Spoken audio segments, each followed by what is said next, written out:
नमस्कार मित्रांनो, आजचा व्लॉग आहे थेट सासरवाडीतून. माझे सासरवाडी म्हणाल तर लाकडी, बारामतीपासून अगदी जवळच. आज आम्ही येथून पूर्ण फॅमिली देवदर्शनासाठी निघालेलो आहोत. तर पुढे व्हिडिओमध्ये तुम्हाला कळेलच की आम्ही कुठे निघालो ते.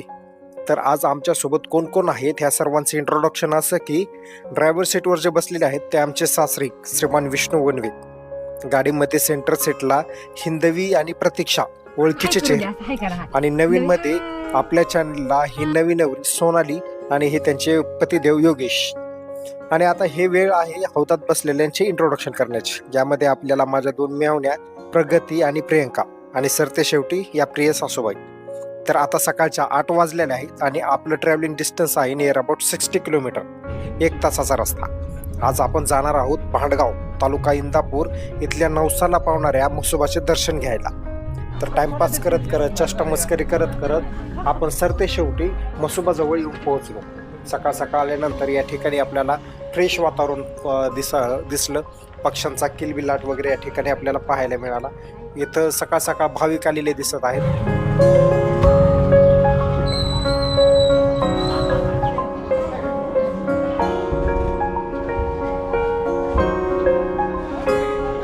या ठिकाणी पाण्याची देखील सोय केलेली आहे. जार घेऊन इथले गावकरी जार विकण्यासाठी देखील या ठिकाणी आलेले आपल्याला पाहायला मिळतात.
तर सगळं झाल्यानंतर देवदर्शन अगदी मनापासून चांगलं झालं. हिंदवीने पण देवाजवळ झोका खेळला. दर्शन झाल्यानंतर प्रसाद इथल्या भाविकांमध्ये वाटण्यात आला होता. इथला एक नियम आहे की तुम्ही जे प्रसादासाठी किंवा खाण्यासाठी घरून घेऊन येत असताल देवाजवळ, तर ते जे आहे घेऊन आलेल्या वस्तू खाण्याच्या त्या आपण इथून परत घेऊन नाही जाऊ शकत. तर त्या आम्ही सगळ्या इथून वाटून टाकल्या. आणि या देवस्थानाला दररोज भाविक येत असतात, पण त्यामध्ये काही ठरलेले वार आहेत, जसं की मंगळवार, शुक्रवार, आय थिंक रविवार पण. तर या दिवशी जरा गर्दी जास्तच असते. तर हा भांडगावचा म्हसोबा एक प्रसिद्ध देवस्थान आहे. महाराष्ट्रातील अनेक लोक या देवस्थानाला भेट देतात. म्हसोबा हे महाराष्ट्रातील एक महत्त्वाचे लोकदैवत आहे, ज्याची पूजा अनेक समाजातील लोक करतात. भांडगाव येथील म्हसोबा हे विशेषतः प्रसिद्ध आहे आणि या मंदिराला महाराष्ट्रातून भाविक दर्शनासाठी येतात. या देवाजवळ कुणाच्या काही मनोकामना इच्छा असतील त्या नवस म्हणून देखील देवाला मागवल्या जातात आणि या ठिकाणी नवस देखील फेडले जातात.